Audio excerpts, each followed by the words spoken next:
Chancy Currency. This Zimbabwe currency taped onto cardboard is unfortunately now only worth about as much as the board.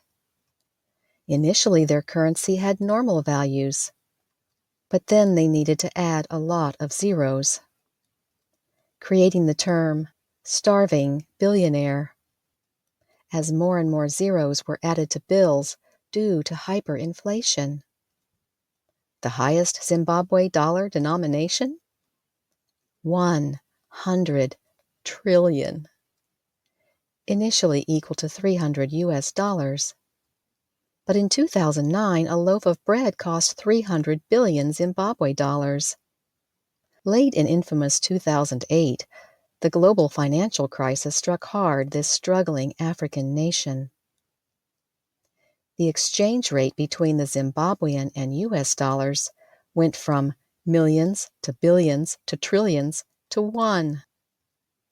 Being a Zimbabwe billionaire or even a trillionaire was far from fun. People couldn't just carry around a few bills, they had to carry a bunch. But what looked like much may have only bought a small lunch. That currency was eventually phased out by April 2009. So Zimbabweans started selling their money online. Foreigners began buying it up to have a piece of this anomaly. So I bought some too, as gifts for friends and family. When purchased as collectibles from a country's economic tragedy, these valueless bills now cost a pretty penny. What irony!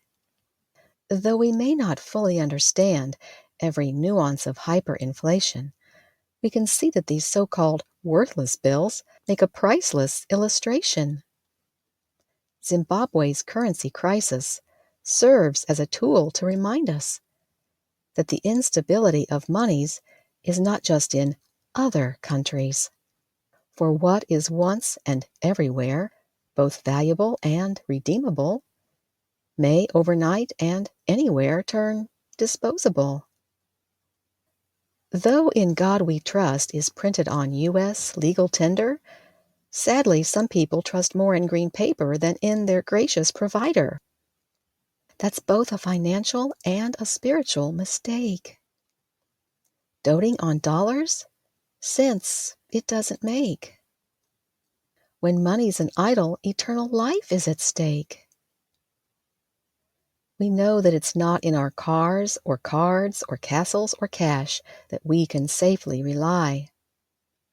So with childlike faith, let's remember each day that the Lord will generously and always lovingly supply.